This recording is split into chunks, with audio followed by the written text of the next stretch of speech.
Hey guys, welcome back to my channel. So today I'll share with you all Fiji style Gulab Jamun recipe.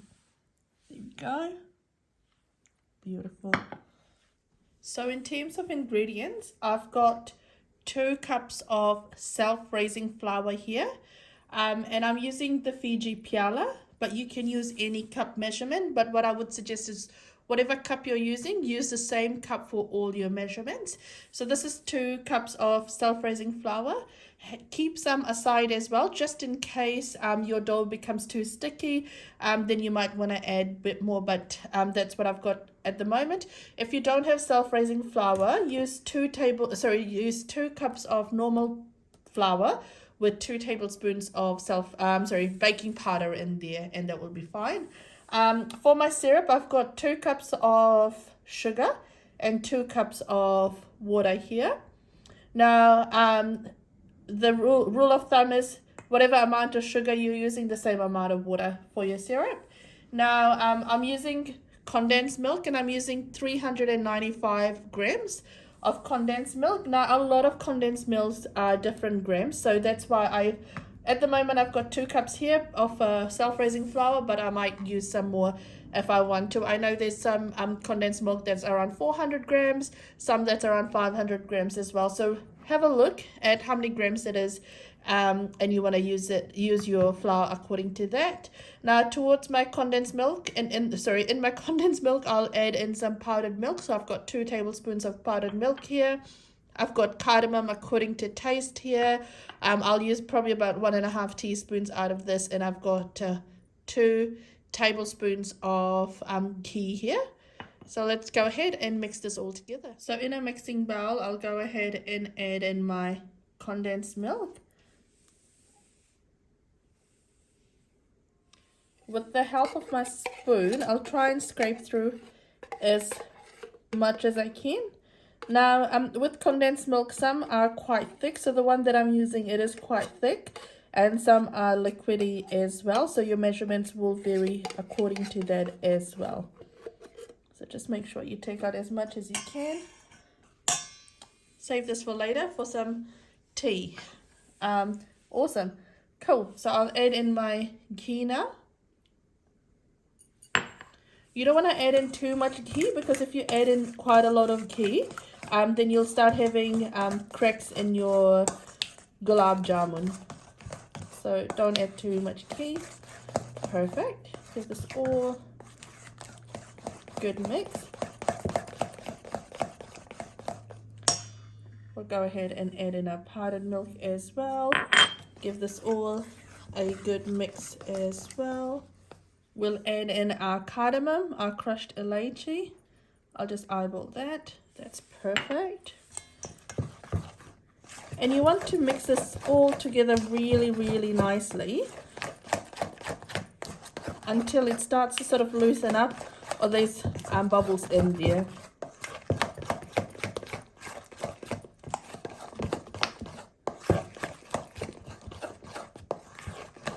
You can use nutmeg as well if you want to. I'm not using nutmeg in my Gulab Jamun, but you can use that if you want to. Perfect.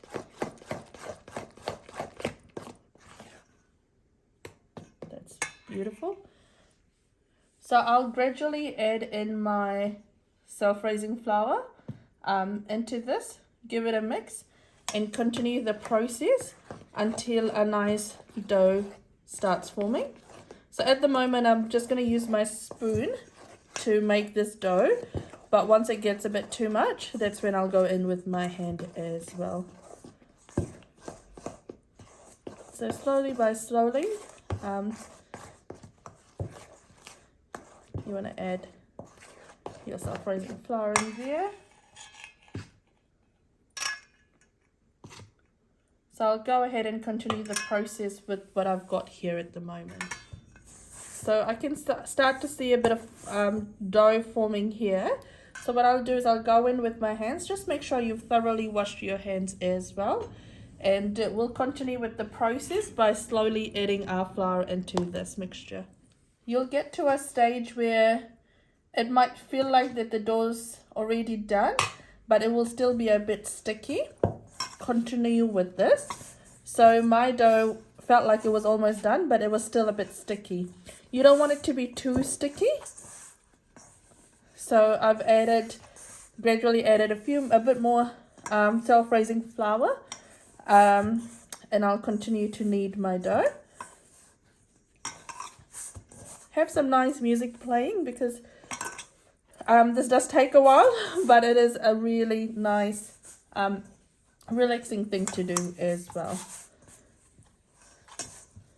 And this is why we want to add just a little by little. We don't want to put in all of it unless you're an expert and you know your exact measurements. But the measurements all depending on how thick your condensed milk is, the milligram of your condensed milk, depends on how dry your flour is and all that stuff. So to know that this is perfect, you want to pick up one piece and just kind of go like that, and it shouldn't be too sticky. So this is perfect, and I have probably used 1.5 cups of flour only. I've got that much flour remaining here. So my dough is done. You just want to take a nice clean hand towel, cover this up for a little bit. Now what you want to do is you want to just take a little ball size and just make it into this size there. I can never have the perfect size for all of my gulab jamuns, so I won't tell you what size to pick up, but just make sure it's all sort of similar size anyway. And what we'll do is just make sure you've got your sugar syrup almost ready. So I've actually put my sugar and water in, and I haven't turned on the stove yet, and I'll be frying this in ghee. I like to fry this in ghee. You can fry this in a mixture of ghee or and milk, ghee and oil, entirely up to you, but I like to fry this entirely in ghee. So I've got my pan ready as well, and once I'm almost done, I'll go ahead and turn on my ghee, and we'll be making this in low heat. If you have a sticky dough, it'll start sticking to your hands and it becomes a bit more harder to do. So that's why it's good to have like a nice soft dough, but not too sticky, not too hard as well.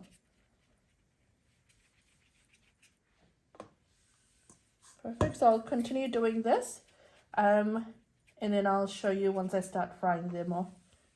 So I've only got a little bit of the dough remaining to go. So what I've now got is I've got my syrup on the go. So I've just turned on my syrup, and so that's again equal parts water and equal parts sugar, and I'll show you that once we get to the stove. And I've also turned on my ghee on low heat as well, because I'm almost done. I've only got a few more gulab jamuns to make, and then we'll be done. So that's all on the go. Remember, we will be frying this in low heat, low to slightly medium-ish. We don't want to fry this in high heat because we want even coloring. We want everything to cook through. But what we also don't want to do is we don't want to put this in cold ghee, because if we put this in cold ghee, it will start to open up, like it will dissolve in the ghee. So that's why we want to start heating up our ghee now, and then once this is all done, then we can start frying off. Now you can double this recipe. Again, like I said, it all depends on your condensed milk, how much condensed milk you're using, the grams of your condensed milk and all that stuff. So normally if I'm making this for my family, I'd be using 2 cans of condensed milk.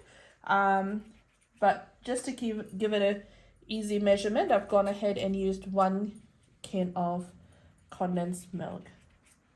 We're almost done. And the amount really varies, so you'll soon see my gulab jamuns are quite long, some are thick. It varies in sizes, but if you make uniform sizes and it's nice small sizes, you'll be able to make a lot more. So there we go. That's all done. So I've got my ghee on low heat, and I've got my syrup that started off here as well. It's starting to bubble up now as well. We want this to cook through, so I've got this on high heat at the moment because we want this to cook through.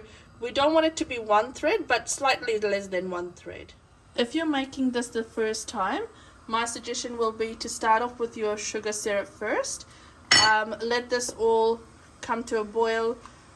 Once it comes to a boil, maybe for another 4 or 5 minutes, boil it, and then put this in like the lower heat setting that you've got, just so that it stays warm and it's ready for once your gulab jamun is all fried off.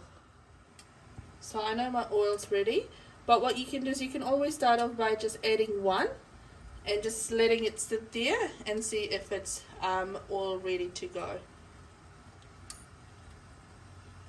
Perfect. You don't want to overcrowd your pan as well. So I'll add in a few and then we'll start frying this off. When you add it in, you want this to sit at the bottom, but then start floating on top as well. So you can start to see when I add this in, it'll sit in the bottom for a little bit and then it'll all start to float on top as well. Since I'm using a bigger pan, I'll go ahead and add a little bit more. I don't want to cool down my oil as well, or else it'll start to dissolve in the oil. Just make sure you continue to stir this just lightly so that there's even coloring. Remember, this will continue to cook, so once it starts to look this color, you can start to bring it out as well. I'll go ahead and pull this out of the oil. There we go. That's looking a beautiful color. You will have some cracks in the oil, and that's okay. But what you don't want it to do is you don't want it to start breaking in here. So just make sure you're draining off the excess oil. And once I've taken this all out, I'll chuck this in the syrup. So you can see my syrup is still hot. There we go. It's cooked through, but it is not too thick, because if you have a really thick syrup, you'll actually end up having white, like your gulab jamun will start looking a bit white on the sides. So what I'll do now is to my syrup, and I'll add in my gulab jamuns. So what I do is I let this soak in for about 2 minutes, 1 to 2 minutes, and then I take it out and then I just lay it flat, just for this to all dry up. Now you can soak it as long as you want. I don't like it too syrupy, and so that's why I try to take it out as quickly as possible. There we go. It's all done. Here we go. So that's my gulab jamun all done. We've allowed this to cool down as well, and I'll just pick one up and show you what that looks like on the inside. Look how syrupy that looks. Oops. Look how nice that is. Do try this recipe at home. Trust me, if you do make this and if you follow my instructions on how to make this, you will be able to make gulab jamun really, really easily. And if you do try this recipe at home, let me know how it turns out as well. If you want me to post anything else, let me know what else you want me to post. Okay, cool. Take care, guys. Bye.